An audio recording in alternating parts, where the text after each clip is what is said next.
In a surprise to absolutely nobody, Corbin Burns is your opening day starter. We're going to dive into it and also start previewing the NL Central. Don't go anywhere. This is Locked On Brewers.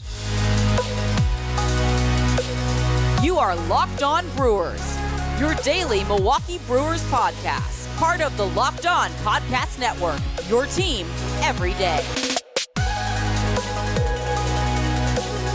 Welcome in. Happy Wednesday, everybody. I'm Dominic Cotroneo, along with Vinny Routino. Thanks for making us your first listen of the day. This is Locked On Brewers, your only daily podcast dedicated to the Milwaukee Brewers. And yesterday, we had breaking news, Vinny. It rained in Arizona. Breaking news, Dom. Yep. That's the only news of the day, that it rained in Arizona. I don't think no. that's the only news. Corbin Burns has been officially named the opening day starter for the Milwaukee Brewers. We touched on this in yesterday's episode, and really for the last week, that this seems like it was coming, lining up the days.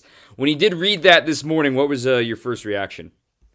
Yeah, I mean, it's ho-hum for me at this point. I mean, I think with a lot of people, there's no surprises here. I think the only thing that was in question was whether or not Brandon Woodruff, because he has been the opening day starter the last two seasons, and then he finished fifth in the Cy Young Award vote, he got actually demoted from that opening day start. But I think that he's not going to have any problem with that. Corbin Burns was the Cy Young last year. He was unbelievable. He is the leader. I mean, he can't say he's the leader of the pitching staff, but I mean, look, the guy was historically good. I mean, he set a record in the first how many starts did that take him to get that record for the most strikeouts in Major League history without issuing a walk? I mean, he just had a remarkable season, and he deserves it. He earned it. It's totally incredible where he came from in 2019 and how bad he was in 2019 to what he did last year. And again, he earned it, and I think everyone's good with it, and they're excited, and we're all excited for it. So a reminder, 2019, here is the line from Corbin Burns. In 32 games, 4 of them were starts. He was 1-5 with an 8.82 ERA, a FIP of over 6. He allowed 17 home runs in 2019. Granted, there was a juiced ball that year, but still, 17 home runs in 2019. That was in 49 innings, okay? So they scrapped the four-seamer, and since then, in over 220 innings since, he has allowed 9 home runs. This dude is dominant. Yeah, and that's the remarkable thing. I kind of did a double take during last year when I was getting ready for the pre and post game show, wanted to talk about Burns and how remarkable he's been. You got to try and. I mean, there's so much to talk about with him in terms of the numbers and how good he really was, and it's the extra base hits that he didn't give up was absolutely incredible, and the ability to just not give up hard contact. I mean, he actually got unlucky a bunch of times last year, right? With some of these soft contact little squibbers that would go for hits, little dinks over the infield, because again, he just stays off. He either misses barrels or misses bats completely, or stays off the barrel. And that is a recipe for striking a lot of dudes out. And because he throws strikes with all 5 pitches in the zone, that is not issuing walks. And then that is also a recipe for not giving up much hard contact. And at the end of the day, that's what you're trying to do. You're trying to limit that hard contact and just pitch and keep these guys off balance. That's what he did. And yeah, 8 home runs given up, or nine since that 2019 season. It's totally remarkable. How do you do that? Like, go from giving up bombs left and right to keeping the ball in the yard at the best rate in the major leagues. And to your point about hard hits, so last year his hard hit rate allowed was his lowest of his career, 30.7%, which maybe to the blind eye sounds like a lot. Well, the MLB average is nearly 40%. So it's pretty remarkable there. Also, when you talk about bad luck, his batting average on balls in play against him was 309, which is technically above average. But then you remember he's striking everybody out. So the ones that are getting in play are these bloops like you're talking about. He still struck out 36% of his batters last year. 36%! That's insane! And keep in mind, too, Dom, his exit velocity on average was, let's look that up real quick on Baseball Savant. I'm guessing it's in the 99th percentile. So he's at the top of the league in not giving up hard contact, but his BABIP was above average, just slightly above average. Usually, when guys keep the ball on the ground and they don't give up hard contact, that BABIP is actually going to kind of equalize at a much lower and regress to the mean to a much lower number. I don't know what that number is. That's something for a statistician or a sabermetrist. But I'm guessing it's in the 250, 270 range with how low and weak that contact was all last year and how many ground balls he got as well. So he actually got that 309 number is surprising, because it's higher than what you would expect from Corbin Burns. So to your point on his average exit velocity allowed was 85.5 miles an hour, which is in the top 4% of Major League Baseball. If you haven't clicked around on Baseball Savant before, listeners, do it. It's the best site on the planet. I use it every day when I'm on doing stats and research for the Brewers. Let's just go through his percentile rankings real quick on Corbin Burns. Average exit velocity, 96th percentile. Hard hit rate, 94th. Expected ERA, 99th percentile. Barrel rate, 97th percentile. Whiff rate, 97th percentile. Chase rate, 98th percentile. Fastball spin rate, 100th percentile. Walk rate, 92nd percentile. Strikeout rate, 97th percentile. It's everything is red. I mean, everything is on the very far right side of the slider. He is absolutely inhuman, and it's a joy to watch him in navy and gold. It is, and the other thing that's remarkable to what he's been able to do is he's been able to totally dominate left-handed hitters, right? So you would think a guy throwing a cutter, kind of leak over the middle of the plate, and that's what was happening, and we talked about this on yesterday's show, but that's what was happening in 2019. Now he's shown the ability to actually use that to his advantage and master that backdoor cutter.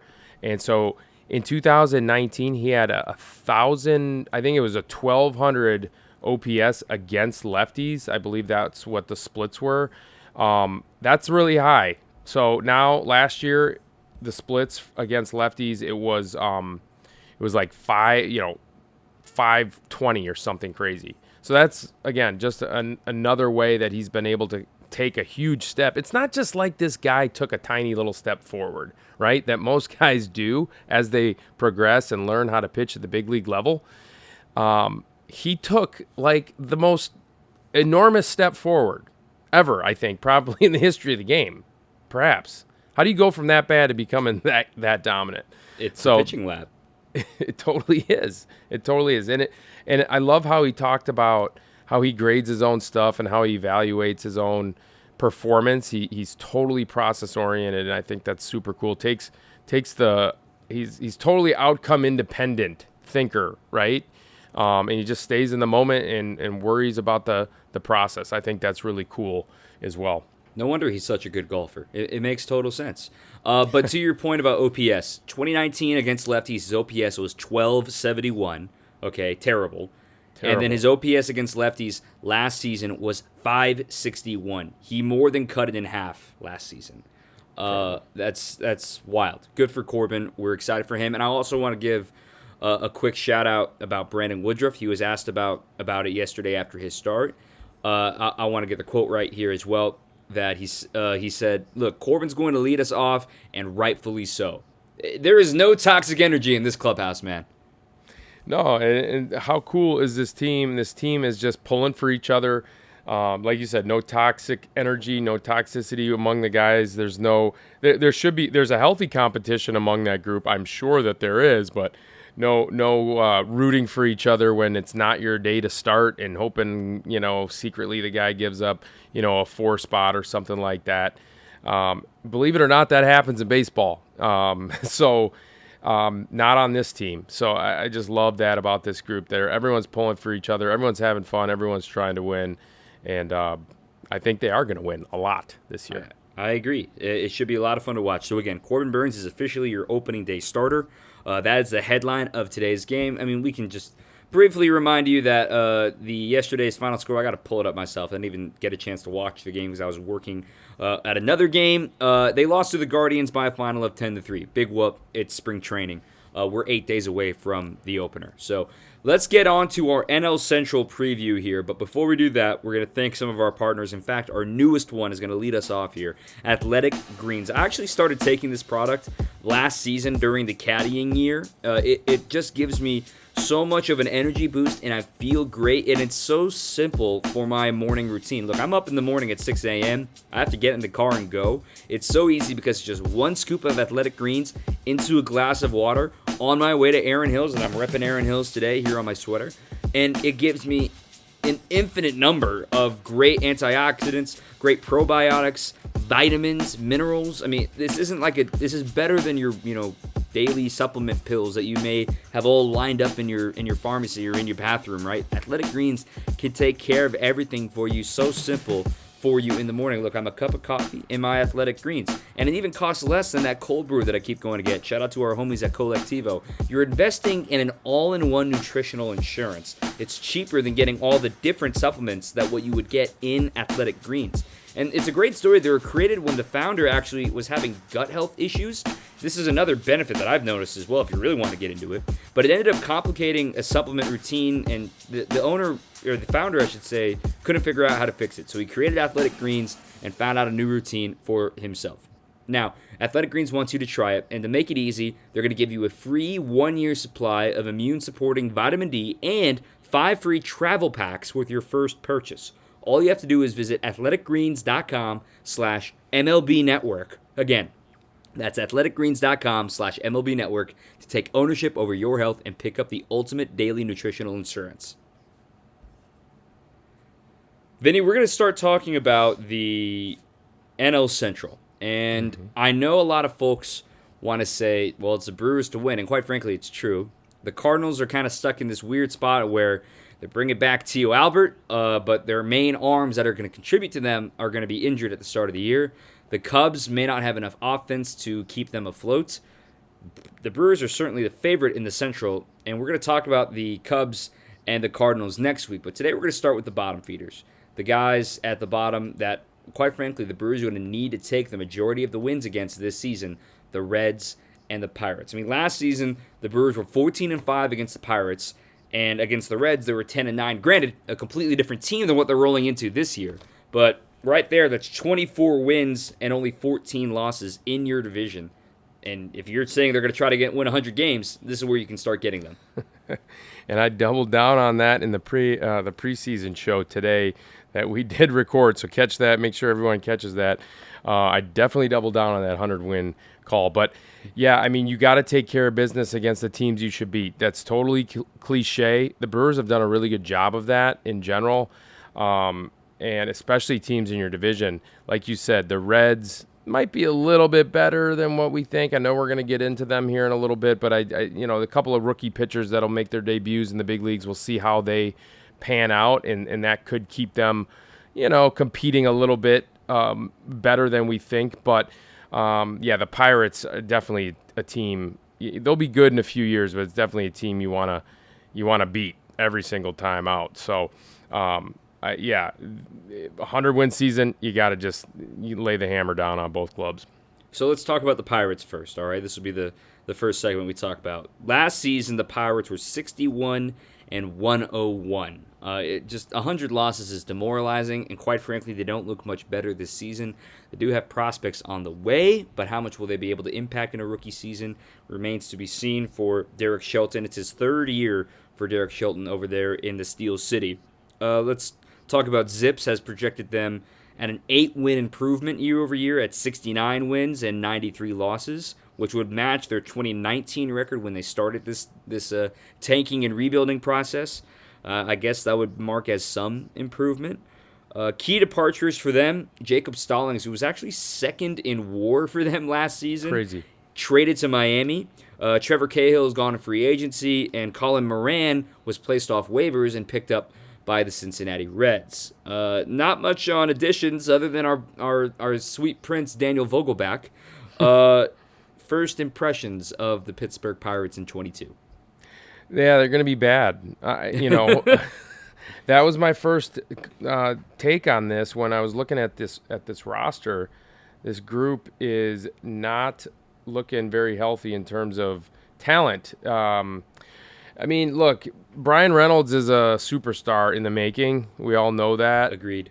And Brian Hayes, I also think, is going to be superstar. He's going to be an all-star. I really believe in his talent. He is an absolute, stud defensively over there at third base. I think the bat will come along with it. Kevin Newman at shortstop. I mean, he's sure-handed, but he cannot hit. Doesn't seem. And then, they don't have anybody that can really impact on a consistent basis their offense besides Brian Reynolds at this point. Daniel Vogelbach's a nice piece for like a team like the Brewers maybe, to get on base, but he's certainly not going to anchor your lineup. And then their pitching staff, a couple arms I do like. But, I'm rambling. The first impression is they're bad, and they're going to be bad this year. Their opening day starter might be Jose Quintana. Yeah. It might go to the sophomore kid, Mitch Keller, because he's the future for them. Right. But it's not looking pretty out there at PNC Park. Like I said, Brian Reynolds is the top Baseball Reference WAR player from a year ago, a 6.0 win player on the worst team in baseball, second worst team in baseball behind Baltimore probably. He hit 302 last year with a 912 OPS, and he's the only anchor in that lineup to worry about, and he still put up those numbers.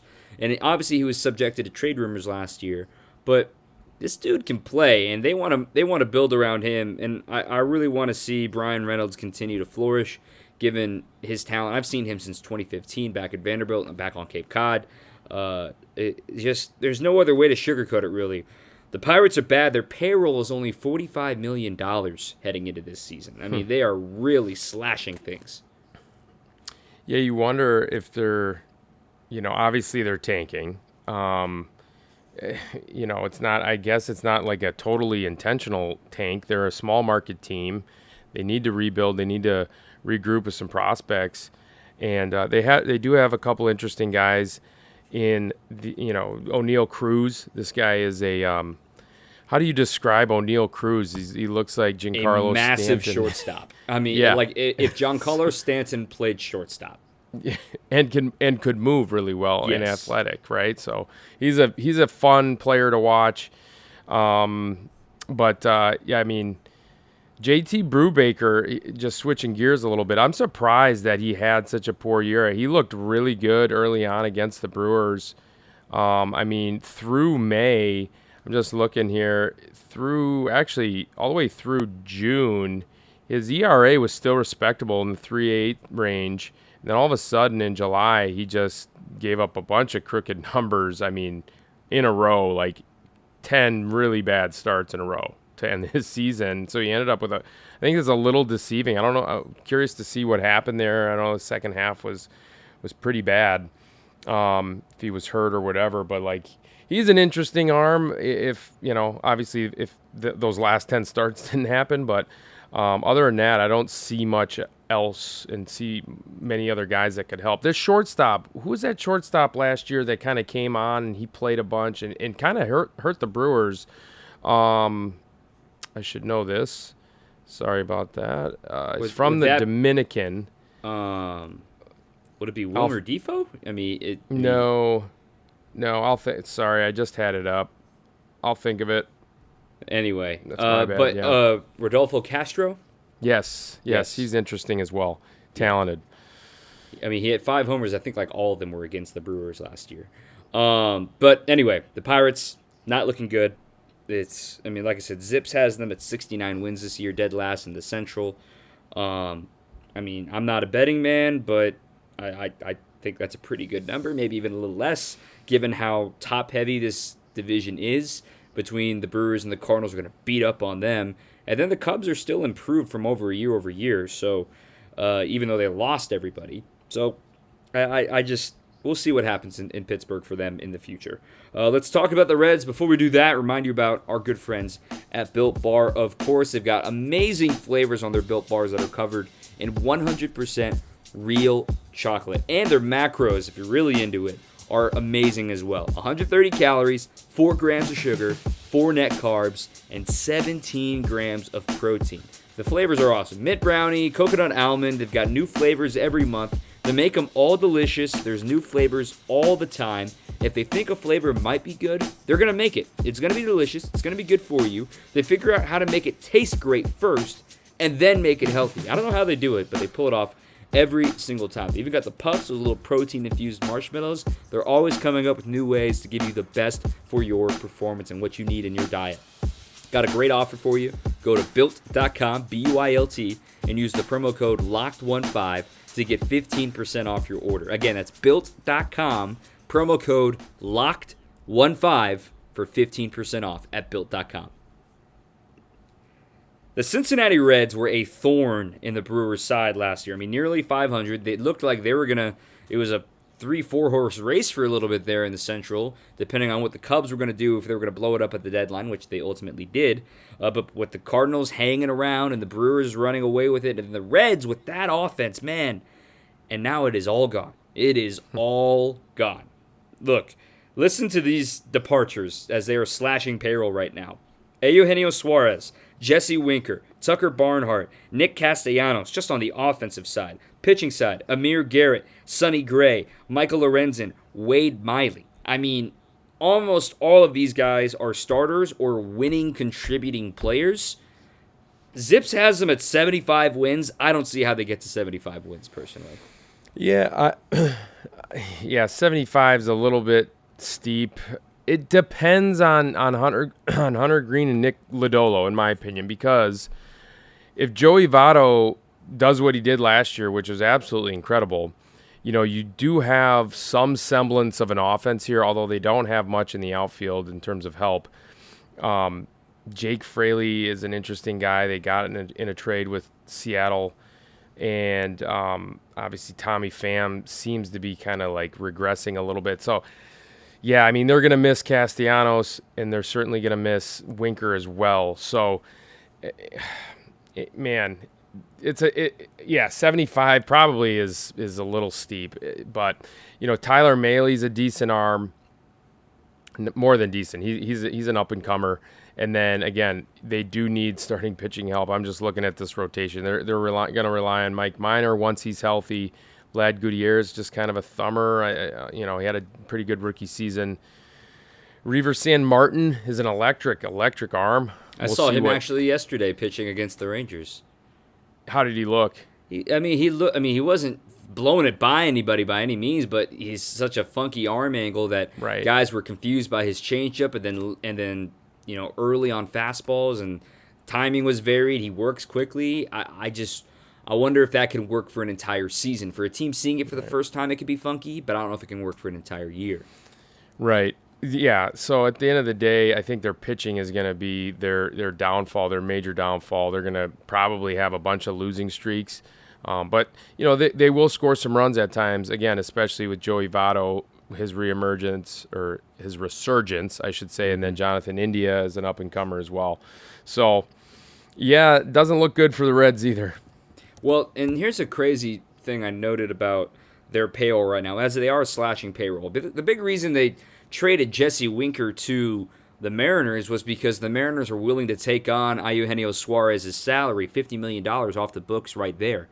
So it's not so much that the Mariners wanted Suarez. He still is, arguably an improvement from Kyle Seager, who also had a resurgence in the final year of his career last year. I think he hit like 38 bombs last year for the Mariners. So they get Suarez, who's also swing and miss a lot too. But as far as the current payroll for the Reds, $110 million is the estimated payroll right now, but yet $51 million of that payroll is going to three guys. Votto, Moustakas, and Minor. Almost half your payroll is only going to three guys. That's crazy. And Are you counting the money that they took on as well? Did they take on any money from? No, they from gave those? all Gotcha. that money to the Mariners. Gotcha. Okay. Wow. So that's incredible. Yeah. So, yeah, it's just where they're at. I mean, they weren't going to go deeper into the well. They obviously felt like they needed to make a change, a little shift in direction. It's hard, Dom. I want to get your take on this. If you're going to go kind of rebuild mode, I'm a believer in just go full tank mode. Now, I hate tanking. I hate the word. It's just full rebuild, in my opinion. Just sell it all, get whatever you can for it, slash payroll, and then try and get a bunch of prospects and try. I hate saying this, but then you get one of the first 3 or first 5 with the lottery system draft picks for the following few years. And that's how you got to do it. Otherwise, if you try and do what the Reds are going to do, I as a scout with the Rangers, they did that same thing, and it doesn't get you anywhere. It keeps you mediocre for a few years, and then you get bad with nothing in the tank for the system. So I don't know. What's your take on a rebuild? How to do it? Just curious on that. Well, this is exactly what Mark Atanasio was saying this past weekend, and we talked about it in Monday's episode, saying the Brewers and himself, they never want to be the team that spends and spends and spends to keep up and then eventually have to reduce spending. That's not a plan that's sustainable, because eventually the bill's going to come due, and you're going to realize, oh, I've got this aging superstar, this aging superstar, this aging superstar, and you have to adjust completely and kind of overreact in the other direction. And that's what the Reds are going through again. I mean, they only won 67 games in 2018 when they started this latest process. I mean, they got hit hard by 2020, given that could have been a really good year for them with Moustakas and Castellanos. That was the whole point of it. And then last year, injuries did hurt them too, with Winker missing the last month with an intercostal strain. Gray wasn't quite himself the whole year. Luis Castillo got off to an awful start and then got things going. But, I mean, look, they're keeping Castillo as it stands right now. They're adding big league players to their credit in these trades. And Jake Fraley's probably fringe. They added Jake Bauers, added Tommy Pham, added Colin Moran. It's not like they're just relying on guys that are 20 years old and A-ball right now. They're going to have some guys to stick around to see if they can provide for them, which will make them a tough opponent to face, given how much experience will be in that dugout. And it's a David Bell managed team. David Bell is going to get the best out of his team. Yeah, he's got a history of that for sure. He's competitive as can be. He was competitive as can be as a player, and I know his players love playing for him. They go to war for him. So yeah, that's all really good points. I thought it was interesting what I heard Counsell say in a soundbite today from spring training, that these guys, the Brewers, are kind of lucky.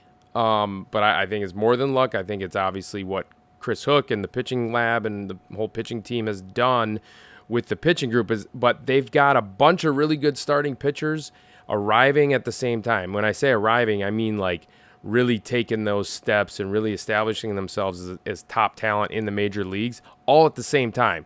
So that's what a rebuild or a team that's kind of going for the World Series, you rebuild, and then hopefully everyone gets good right at the same time.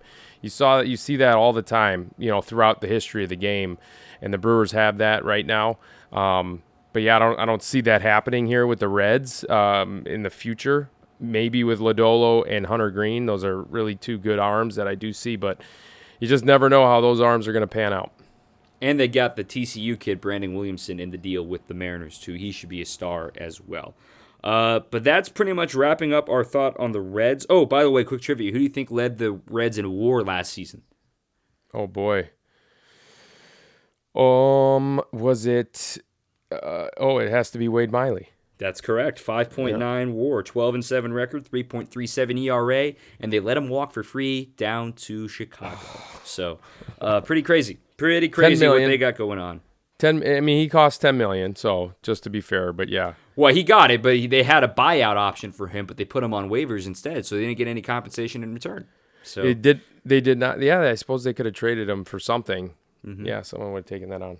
Yeah, it's wild. But anyway, that's a little preview of the bottom half of what's projected anyway of the NL Central. Next week, we'll have the Cubs and the Cardinals in the rivalry episode.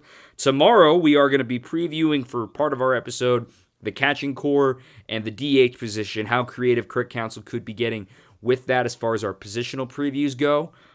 This is shocking to say. We are almost pretty much a week away, 8 days away from opening day. I just get more and more excited as we get closer and closer. Goosebumps. No, not quite. That's because it's still 20 degrees outside and it's cold in my basement here. But I'm really, really excited for opening day, and it can't get here fast enough. And also, tiny bit of breaking news that came out yesterday is that, you've seen the City Connect jerseys that have popped up around baseball. The Miami Awesome, the Sugar ones, the Sugar Kings, for like the Havana, the Cuban influence. You had the South Side for Chicago. You have the Wrigleyville ones. The Brewers are going to get a Nike City Connect jersey coming in June. So wow, that could be fun. Is there a tease on the design of that? I have not seen any designs, but I just hope it has something to do with beer and barrel man. I mean, I'm sure. I don't know what else they could do with it, but I'm really intrigued to see what they come up with. June 24th, I believe, is the day I saw that the Brewers will wear them for the first time. That'll be cool. Yeah, no, I thought it was interesting. I was watching the broadcast of the Giants-Brewers game in Scottsdale. It was a night game. Must have been a week ago. And I love how the commentators, I forget the name, everybody, all the broadcasters' names, Krakow and whoever was doing the... Kruko and Kite. Sorry. Yep, they were commenting on how much they loved the Brewers uniforms. I think the Brewers uniforms right now are so clean and cool. I think they're the best in the big leagues. I love the changes to the whole scheme and the colors that they made. It was just a little aside. I thought it was cool how the other broadcast team mentioned that. That's what I've heard as well. I think Brewers probably have the best jerseys in the National League. Now, the Dodgers probably get a little bit of a pass because they are, such a classic jersey, since the 50s. I'm impartial to the Oakland A's, green and gold. Kelly Green, the only team that has green in their color scheme. But anyway, this is not a uniform podcast. It's the Brewers podcast. That's going to wrap up our episode since we're talking about uniforms now. Vinny, thanks so much for hopping in. We will see you tomorrow. Thanks to everybody who tuned in and making us your first listen of the day. We'll see you tomorrow. Until then, keep on swinging. You are Locked On Brewers, your daily Milwaukee Brewers podcast. Part of the Locked On Podcast Network, your team every day.